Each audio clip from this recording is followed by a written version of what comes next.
Hey everyone, welcome back to the L&D Explorers Podcast from GoSkills. On today's episode, we talk to Amanda Abraham, Senior Learning Manager at CPA Ontario. She's got years of experience in instructional design and curriculum development, and today we'll be talking about analyzing learning effectiveness. We'll discuss how to measure the true impact of your training, balancing short-term and long-term initiatives, and meeting executive-level training needs.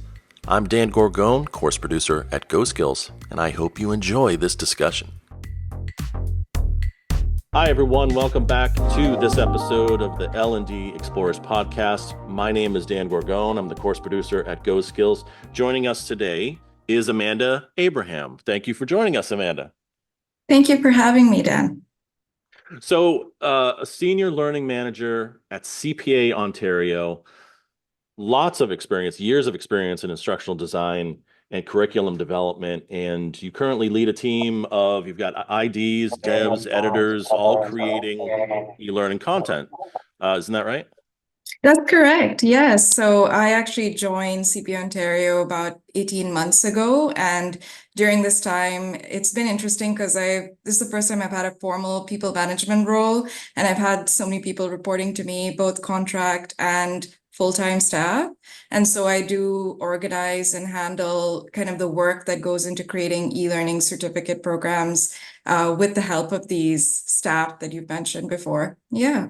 Well, our topic today is analyzing learning effectiveness. I think in a lot of cases, it's kind of like the forgotten piece of curriculum development and course development, or at least it's the piece that it comes at the end, and by the time we get to that, we're usually on to some other course. We're already being told, all right, now that you finish that, can you move on to this and move on to that? And we'll, if it works, we'll let you know, right? But I think it's easy when, if we put a live course out there, or put a course online, to think that the instant reactions that we get are good enough. They're a good enough measure of how a course is being received. I know I've been part of organizations that really emphasize collecting that data, collecting survey data immediately after training, before people even leave the room. We wanted to know what they thought. That feels like feels very surface level. Our work is not really done when the training is over, because the true impact hasn't really happened yet, right? So what can L&D managers do to differentiate between those instant reactions and the real impact of the training? Sure, great question. I think it's important to recognize that reactions are an important part of the learning evaluation process, but they're not the only element of that process. There's many different aspects to it, such as assessing the actual learning that has happened. There's also assessing any positive behavioral changes that have happened as a result of this training. And finally, and this is a really tough one, is assessing whether the training has actually accomplished a business objective or has linked, at least directly or indirectly, to the achievement of a business goal. And so reactions are probably the easiest to gather, but they're also the most subjective, because it really depends on the individual and how they have felt about the training that they've just experienced. So it ties to potentially their rapport with the trainer, it ties to the environment, it ties to even peers that are sitting with them while the training is going on. But key stakeholders in organizations are less concerned about reactions of staff and employees, and are more concerned about a return on their investment, because they've put in the work to actually hire someone in L&D, tell them to go out and try and build a training program that works.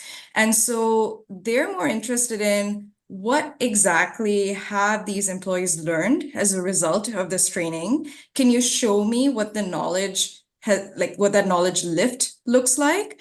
Can you also show me that if it was a behavioral or a soft skills training, whether their communication skills, for example, have improved, or whether their presentation skills have improved? And how has that been measured?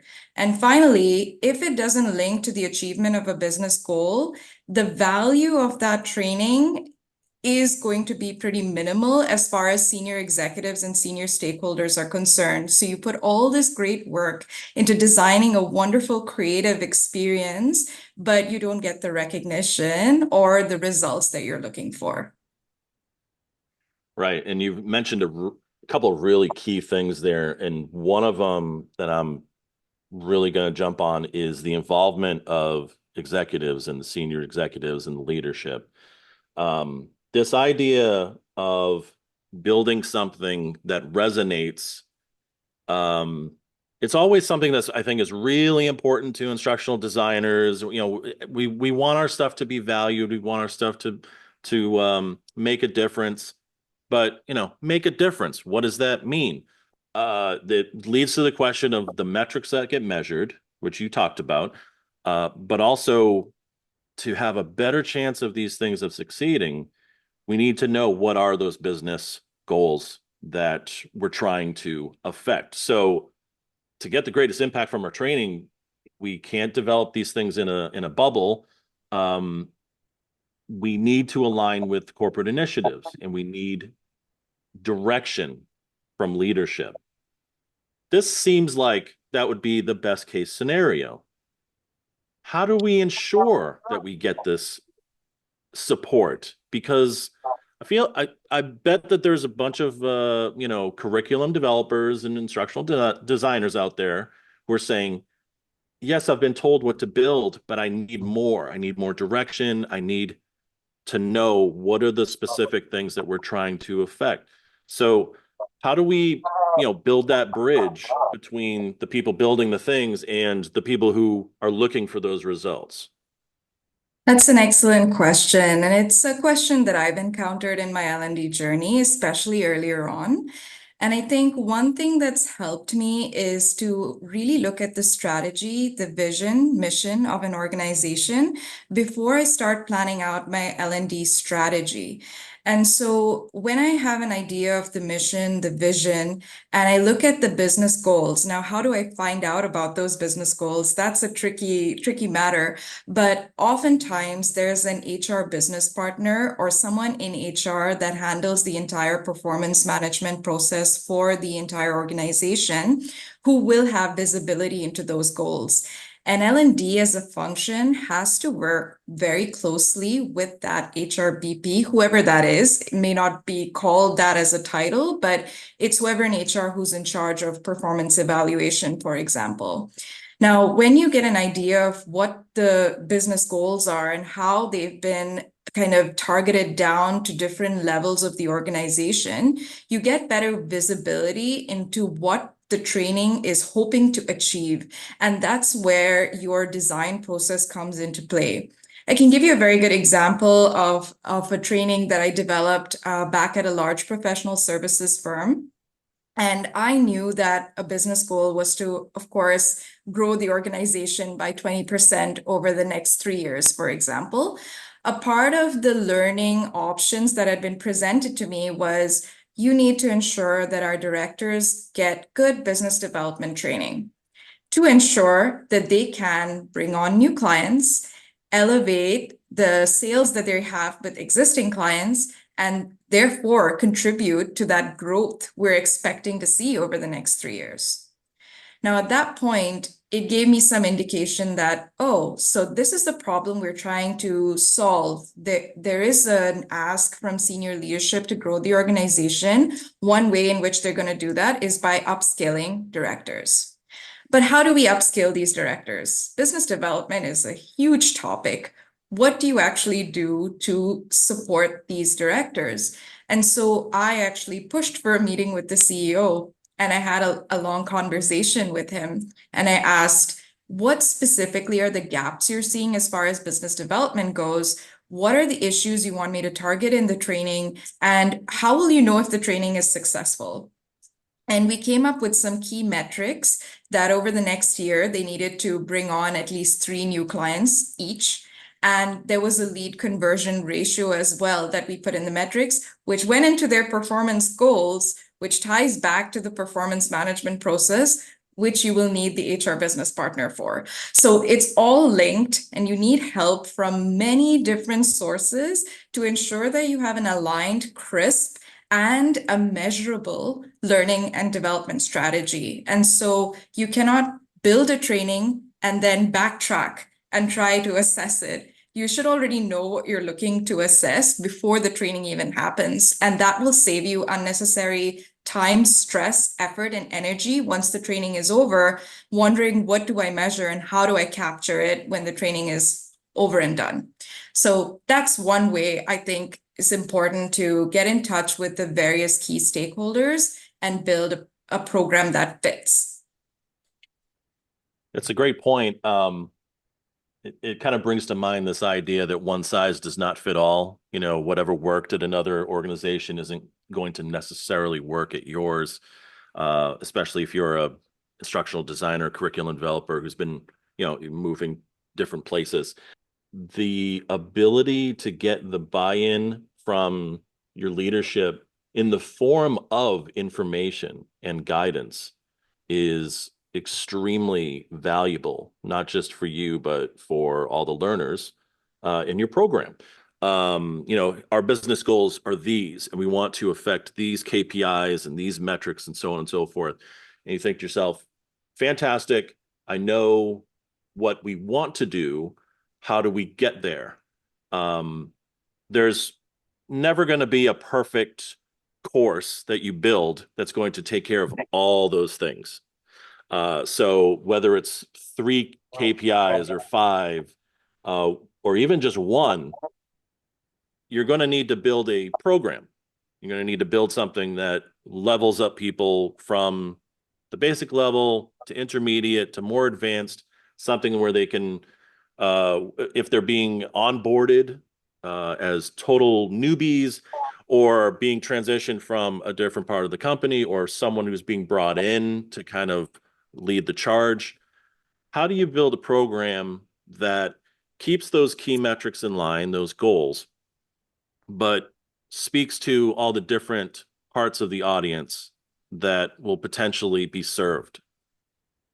Sure, that's a great question. And I think one thing that L&D managers need to do more of, and it's something that I learned in my L&D journey, is that not every problem requires a training. So sometimes, even though it's your bread and butter, and that's what you love to do, sometimes when a request comes to you and says, we have this problem and we think a training is going to fix it, I think it's important at that point to say, okay, is training the only solution here? Is training the best solution here? And if it's not, what is another option we can try? And oftentimes you'll notice that smaller issues may not require a full-blown training program. It maybe requires better communication from a senior leader. It might require some coaching, some mentoring, or just perhaps a different solution altogether. So I would say that's one part of it. Knowing when to say yes or no, training is going to solve this. The second thing you need to do as an L&D manager is manage expectations. You will need to communicate to your stakeholders that training is going to solve some of this, but it cannot be done, in a silo or in a bubble. It needs to be also tacked on to something else. So I had mentioned earlier on that learning needs to be tied to performance goals, performance metrics, performance KPIs, because if it is not, people will not see the value in it because it doesn't guarantee or contribute to their performance ratings, their promotions, and their career goals if it's not nicely integrated into their entire performance cycle. So it's really important. The second part of it is to explain to stakeholders, manage expectations that training is going to solve some of it, but it's not going to solve all of it. The third part of it you mentioned is you're going to get many different people perhaps needing the same training program, but they're all coming from different skill sets, different environments, different needs, let's say. If that's the case, there might be a case to be made to group people into the relevant cohorts that they need to be in for the relevant amount of training. And so I've experienced this in the past where we've designed training for junior staff, senior staff, same topic, but it's been kind of addressed slightly differently based on their skills needs and based on what each group is trying to accomplish. However, sometimes you'll find that staff are put together, they're all at different skill levels, different levels of understanding, and you're very often going to get that reaction part of the feedback saying that I already knew all this, so why am I being included in this? And if that happens, a great way to dissolve the tension there is to actually involve the senior staff in the training. Call on them to share their experience so they feel like their time is being valued and that their experience is actually shaping the future of the firm or the organization. And so oftentimes if they're there and they say, oh, I've already done this, we're like, great. Can you share your experience with the rest of the class? Those of them haven't actually experienced that. And it's a great boon on you if you recognize it when the time comes when you're building the training and you look at the audience and you say, oh, there's a big divide here. I really need to find a way to ensure that everyone's happy because that reaction part, even though it's not the most important, it is important for everything else to happen. If someone doesn't enjoy the training, they're not going to learn. They're not going to learn. They're not going to change behaviors. And if they're not going to change behaviors, you're back at ground zero. So it's really important to ensure that you think about everyone. And it's tough to do when you're a learning and development manager of hundreds of people. But if you put that time and effort in, the value you get out of it is exponential, and your stakeholders will be so much more satisfied with something like that. I love that. Couple great insights in there. And one of them that came to mind was the part about managing expectations, making sure that you're not being viewed as the silver bullet, as the magic wand that L&D can just twirl over the learners and suddenly they will bring about the results. Kind of liken it to uh, our training. It's kind of like sports training when coaches are providing the fundamentals and they're going through drills and they're providing strategy and they're talking about the game and showing video of the game and replays and things like that. And that's sort of like our training, because it's not until you actually play the real games that you see if people can put it all together and apply what they've learned and get the results. And so it's nice to be able to say, I mean, we don't play the games, they play the games. They go out there and do the day-to-day things that are going to bring about the results that you're looking for. So I like the idea about managing expectations for sure. But also about involving the more senior people. And I know I've been part of training before, live training, where you start to see some of the people in the back like, yes, yes, we've heard this before. We know all this. We've seen these slides before, whatever. And the idea of involving them is really great. Um, One thing about training, though, and I think that kind of talked about this in prep, is that training needs, when we hear about the needs from leadership, it's almost always to solve a short-term problem. It's a little bit reactive. If we hear about it from our leaders, it's because a goal has been missed or a milestone was missed or something, or new market forces, or who knows what. It could be anything, but immediate and short-term improvements are usually what the training needs, the training requests are being prepared to bring about. So, when we provide training, we're hoping that learners will be able to apply things immediately.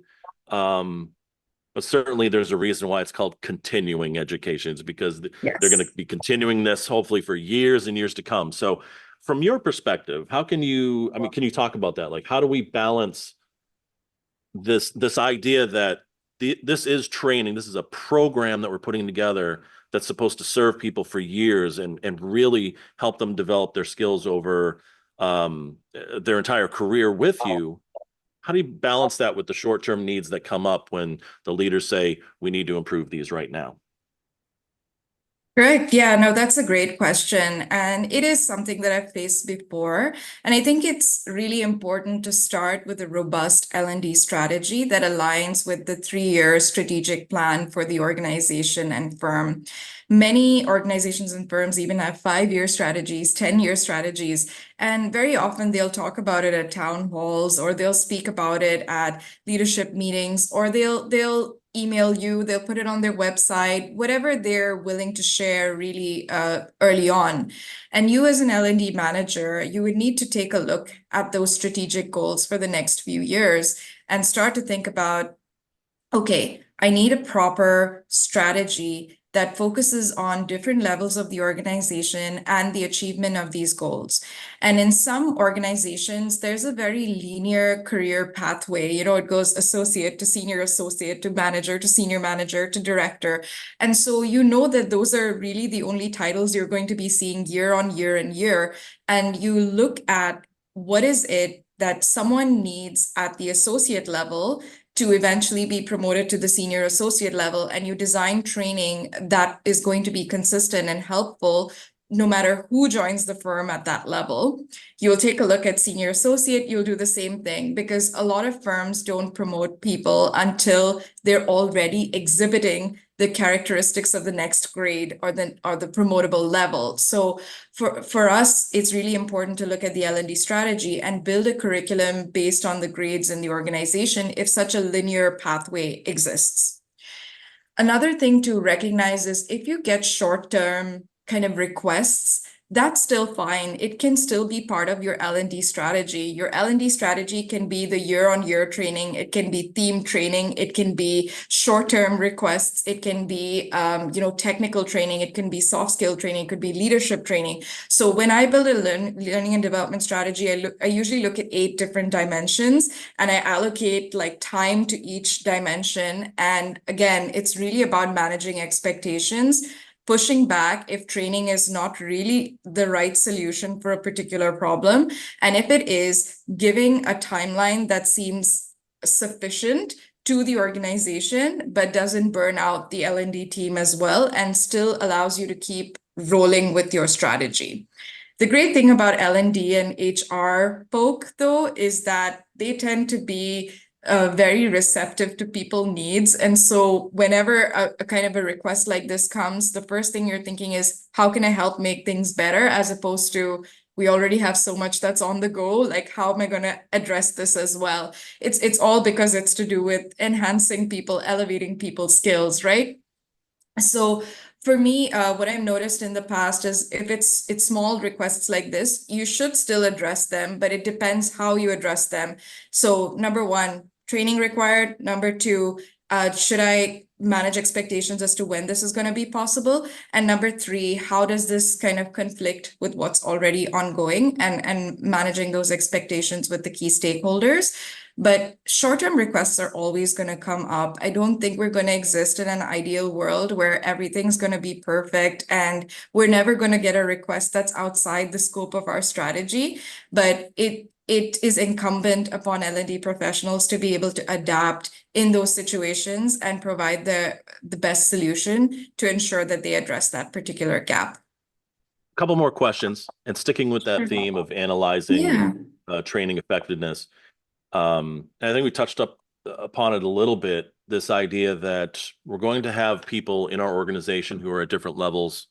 And as we approach like the C level, do you feel like the training becomes more like something that's out of your hands, since when it gets to the C level, you really need that collaboration from other executives, don't you? Or you really need to bring in highly specialized experts. So I'm wondering, just with those ideas in mind, how do you assess the effectiveness of your training when you have levels down here, levels in the middle, levels at the top, and sometimes you don't really, as the L&D people, you don't really see everything that's going on at these different places. So how do you work with that? Yes, so I think I will come back to a phrase you mentioned earlier on, is this that one size fits all approach isn't really going to work when you're assessing learning at different levels of an organization. Specifically, when it comes to senior executives and C-suite level, I have a good example that I can share from my past experience. So while I was working at a large bank in Canada, one of the issues that was raised to me again through the HRBP, such as critical central role in the L&D evaluation process and design process, was that they had a senior executive who was well on his way to promotion. However, even though he had been bringing great business to his department, they were seeing some red flags around people management. And if he were to be promoted, there was an additional concern that his team was going to even expand. And therefore, those people management skills that were already lacking were going to now extend to many more people in the organization, which was going to be a huge issue for the team and the organization as a whole. And so when they came to me, they wanted almost like a custom tailored, kind of fit approach for this one individual, because this is a high performer with one skill set that really needs to be tweaked. And so when we looked at that, we thought, okay, a large part of people management is self-awareness. So does this person know that his juniors or his direct reports are not happy with the way he leads the team? And so instead of just saying, we'll throw this training at him, he said, we need to do a 360 feedback specifically for this person. So very tailored, very custom. So we went ahead and organized the 360 feedback. We got a coach to come and sit, debrief the feedback with this individual. And he also had an opportunity to speak to his leaders, who told him that we are so proud of you. You're such a great performer. Here's just this one thing that we're looking to address so that you can be the best you that you can be. And so at that point, it was great because he was able to see reflections from junior team members, from peers, from his leaders, and really get an objective view of what the issue was. Once he knew that, that's when the training kicked in. And we built a training program that was a mix of asynchronous, instructor-led. And once the training was over, we said 6 months. At the end of it, we had a 360 feedback once more. So it was a pre-assessment, post-assessment. We had scores we were looking at. And our idea was to see an incremental kind of increase in scores from his seniors and his peers. And at the end of 6 months, we did see that. And so he was put forward for promotion and went on to become part of C-suite, right? So for those kinds of individuals, it's going to be very tailored, very precise. It's probably going to have the involvement of the senior most person in the organization. It's going to have the involvement of the HRBP. It's going to have an involvement of the executives themselves. Because sometimes they'll ask you, why have I been put in this training? No one's explained to me why. And so a lot of times it's also coaching leaders to be more clear with feedback so that they understand why they're being put in these training programs and they get the best results out of it. I was Yeah, just so gonna say, I was so happy that there's that transparency in there, yeah, and that's really yeah, something that to be able to show not only that you're buying into even the idea of training, just having that support, but yeah. being transparent about it, and that these are the goals, and that we want to see you succeed, and we're investing in you, investing all that Yes. effort and attention to this one person brings about this change, and it shows that the organization really cares about them and the future of what they're going to be bringing to the company. So it was really cool. For sure. And I mean, I guess also as people progress, the number of people gets smaller and smaller, right? Like you'll have a pretty heavy base and for traditional organizations. But once you get up to the top, you've got such a small cohort. Like you can spend the time to individualize the training to ensure you're getting the best results because they are the key decision makers. And so if they're not getting the right kind of training and the right kind of results, then it is catastrophic, not just for them, but for everyone involved. And so it's really important that they get a unique, tailored way of being assessed as far as learning is concerned. And knowing like being able to improve them and knowing that so many things trickle down from the top makes perfect sense. Well, I wanted to finish with just a couple quick questions. One of them is about the future, right? And so, how do you see the future of learning evaluation evolving, especially since we have advancements in technology and data analytics, not to mention AI? Any thoughts on the future? For sure. I mean, I saw something a few years ago that was already ahead of its time. And that's why I love being in the training industry because I feel like we get a sneak glimpse into things that are coming before everyone else does. And I love that. So what ended up happening was we actually had an HR training that was organized at one of the large professional services firms globally. And they were actually trialing out a VR training, so virtual reality training.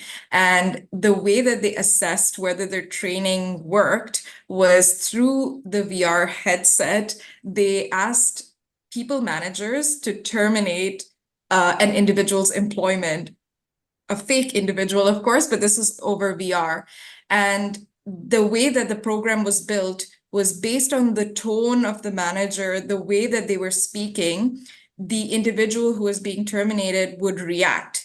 So if there was someone who was particularly harsh or just wasn't delivering the feedback in a nice way, you would see the individual on the screen getting really agitated and start screaming or start causing trouble and drama. And if someone knew how to have that performance conversation, it would be a very calm exit. And in some cases, the individual would even thank the manager because of the way that the termination was delivered.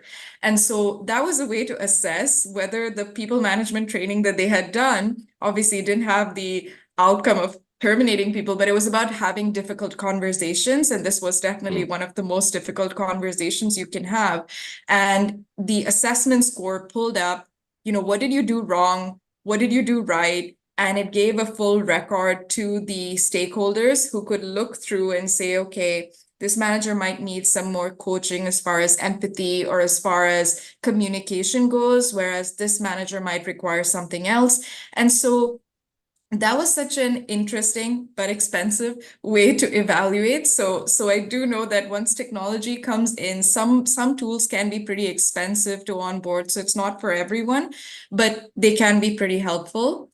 Another great option right now is generative AI. And looking at the generative AI tools that are out there, like ChatGPT, Copilot, all of these different tools can actually tell you how to assess someone. And so if you were to go and give them enough information and prompts, they could design a learning evaluation methodology for you that could give you the best results. But it's got to be used in conjunction with your own creativity and your own experience. It's definitely not something you can pull out and drop. You have to work with the tool to come out with something that works for your firm and organization. So I feel like learning evaluation is only going to get better here on out, but it's important for L&D professionals to recognize reactions are just one part of the puzzle. There's so much more to it in order to ensure that what you're doing, all this hard work you're putting in, what is the far-reaching impact it's going to have on the organization, on the people you are training, and what that's going to mean for you and the firm moving forward. So I think technology will always help, but you still have to be the brains behind the creativity and the understanding of the human psyche and how you can assess behavioral changes and learning. So true. And one size does not fit all.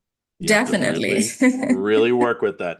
I love that. I think that's a great place to finish up there. And I want to give you Sure. an opportunity to also let people know where to find you online in case people want to reach out.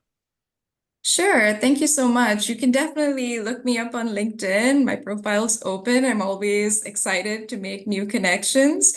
I love learning. Learning has been my bread and butter since I left university, and I'm pretty sure it's going to be my bread and butter till I retire. And so I'm very excited to always connect with various learning and development professionals. I've had the great opportunity to work in learning and development strategy for many years. And I hope I get the opportunity to explore many different facets that I haven't yet. And so look forward to hearing from you if you enjoyed this conversation. And thank you, Dan. Thank you, Amanda. Again, this is Amanda Abraham, Senior Learning Manager at CPA Ontario. Thank you for your time. This was really good. Thank you so much, Dan. Hey everyone, thanks for watching this episode of the L&D Explorers Podcast. If you enjoyed it, please give it a like and subscribe because more episodes are on the way. And no matter what your learning and development goals are, GoSkills can help. Click the link in the description to find out more. And thanks again for watching.